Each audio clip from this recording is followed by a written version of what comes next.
السلام علیکم۔ میں یہ آڈیو لاگ آج مورخہ 6 ستمبر کو ریکارڈ کر رہا ہوں۔ ویڈیو لاگ ریکارڈ کرنا میں اتنا مناسب نہیں سمجھتا ہوں، کیونکہ اس میں خاصا اہتمام کرنا پڑتا ہے۔ اس لیے سوچا کہ آڈیو لاگ ریکارڈ کر کے اور پھر یوٹیوب پہ اپلوڈ کر دیا جائے۔ شروع کرتا ہوں اللہ کے نام سے جو انتہائی مہربان، بہت رحم کرنے والا ہے۔ زیاں اور خسارہ بلا شبہ ناکامی کی علامت ہے، لیکن زیاں سے بھی بڑھ کر المیہ یہ ہے کہ فرد یا ملت کے دل و دماغ سے احساس زیاں بھی جاتا رہے۔ چنانچہ علامہ اقبال نے کہا، وائے ناکامی متائے کارواں جاتا رہا، کارواں کے دل سے احساس زیاں جاتا رہا۔ اگر فرد یا ملت کے دل و دماغ میں احساس زیاں زندہ رہے تو اس بات کا قوی امکان ہے کہ ایک وقت آئے گا کہ اس زیاں پر قابو پا لیا جائے گا، اس کی تلافی کی جائے گی اور قوم و ملت دوبارہ عزت و سرفرازی کی منزلوں کی طرف گامزن ہو جائے گی۔ لیکن اگر قوم و ملت کے دل سے احساس زیاں ہی جاتا رہے تو پھر علامہ اقبال نے زیاں سے بڑھ کر بھی احساس زیاں کے فقدان کو سب سے بڑی ناکامی سے تعبیر کیا ہے، کیونکہ جس قوم اور ملت میں احساس زیاں باقی نہ رہے، یعنی اجتماعی ضمیر جسے کلیکٹیو کانشنس اور دینی و ملی حمیت مر جائے، تو پھر اس کی نشت ثانیہ یعنی رونیسانس یعنی احیاء یا ریوائول کا امکان باقی نہیں رہتا ہے۔ اللہ تعالیٰ کا فرمان ہے کہ بلکہ انسان اپنے نفس پر خود آگاہ ہے، خواہ وہ اپنی بے عملی اور ناکامی کو چھپانے کے لیے عذر تراشتا رہے۔ یہ سورہ قیامہ کی 14ویں اور 15ویں آیت کا ترجمہ۔ عروج و زوال اور فتح و شکست کے دن قوموں کی تاریخ میں آتے رہتے ہیں۔ اللہ تعالیٰ کا فرمان ہے، اور ہم لوگوں کے درمیان عروج و زوال کے ان دنوں کو گردش دیتے رہتے ہیں۔ قیصر کے دربار میں جب رسول اللہ صلی اللہ علیہ وآلہ وسلم کا نمائندہ پہنچا تو اس نے رسول اللہ صلی اللہ علیہ وآلہ وسلم کے بارے میں معلومات حاصل کرنے کے لیے قریش کے تجارتی قافلے کے سربراہ ابو سفیان کو دربار میں بلایا اور اس سے پوچھا، تمہاری کبھی ان سے جنگ بھی ہوئی ہے؟ ابو سفیان نے کہا، ہاں۔ اس نے پوچھا، اس جنگ کا کیا نتیجہ نکلا؟ ابو سفیان نے کہا، جنگ میں کبھی ہمارا پلڑا بھاری ہو جاتا اور کبھی ان کا، لیکن بالآخر اللہ تعالیٰ نے اسلام کو مکمل غلبہ عطا فرمایا اور فتح مبین عطا کی۔ الغرض جب قومیں جفاکش اولوالعزم اور حوصلہ مند ہوتی ہیں، قوت ایمانی اور جذبہ ایثار سے معمور ہوتی ہیں، تو ایک وقت آتا ہے کہ پانسا ان کے حق میں پلٹ جاتا ہے۔ علامہ اقبال نے کہا ہے کہ رہزن ہمت ہوا ذوق تناسانی تیرا، بہر تھا صحرا میں تو گلشن میں مثل جو ہوا۔ یعنی تن آسانی اور کاہلی نے مسلمانوں سے ہمت اور حوصلے کو چھین لیا۔ کبھی تو وہ صحرا میں بحر بیکراں کی مانند تھے، اور اب حال یہ ہے کہ گلشن میں ایک سمٹی ہوئی نہر بن چکے ہیں۔ وہ کہتے ہیں، آشنا اپنی حقیقت سے ہو اے دہقاں ذرا، دانا تو کھیتی بھی تو باراں بھی تو حاصل بھی تو، آہ کس کی جستجو آوار رکھتی ہے تجھے، راہ تو رہرو بھی تو رہبر بھی تو منزل بھی تو، کانپتا ہے دل تیرا اندیشہ طوفاں سے کیا، ناخدا تو بحر تو کشتی بھی تو ساحل بھی تو۔ ان اشعار میں علامہ اقبال دہقاں کو ایک استعارے کے طور پہ استعمال کرتے ہوئے کہتے ہیں کہ اگر مرد مومن اپنی حقیقت سے آگاہ ہو جائے تو پھر اسے سمجھ میں آ جائے گا کہ اگر وہ ہمت کرے تو بہت کچھ کر سکتا ہے، اپنی کھوئی ہوئی متاع افتخار کو دوبارہ حاصل کر سکتا ہے۔ بشرطیکہ وہ اس حقیقت کو سمجھ لے، نہ تو زمین کے لیے ہے نہ آسماں کے لیے، جہاں ہے تیرے لیے، تو نہیں جہاں کے لیے۔ ہم تو 16 دسمبر 1971 کو بھی فراموش کر چکے ہیں۔ آج اس سانحے کو 50 سال سے زیادہ عرصہ گزر چکا ہے، لیکن ہماری نئی نسل اس المیے سے بے خبر ہے، کیونکہ ہمارے ہاں نہ 1857 کی جنگ آزادی صحیح طور پر پڑھائی جاتی ہے، نہ تحریک پاکستان کا مطالعہ اس طرح کیا جاتا ہے جس طرح اس کا حق ہے۔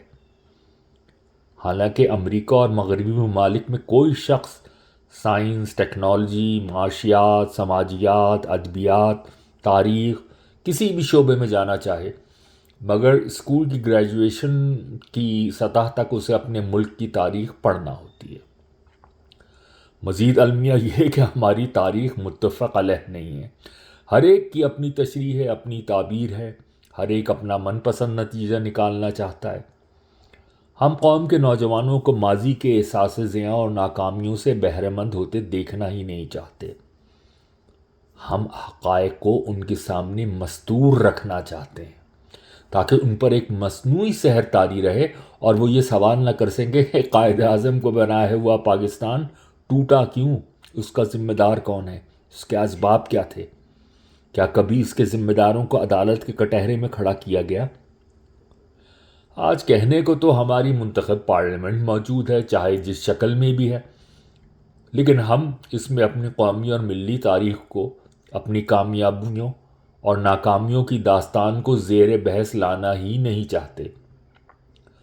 ہم گروہوں میں بٹے ہوئے ہیں، ہماری کوئی متفق علیہ اور مسلمہ منزل ہی نہیں ہے، نہ کوئی آدرش ہے، نہ کوئی ملی امنگ ہے، اور نہ کوئی اولو العزم اور حوصلہ مند رہنما ہے۔ علامہ اقبال کہتے ہیں، نشان راہ دکھاتے تھے جو ستاروں کو، ترس گئے ہیں کسی مرد راہداں کے لیے، نگاہ بلند سخن دل نواز جاں پرسوز، یہی ہے رخت سفر میر کارواں کے لیے۔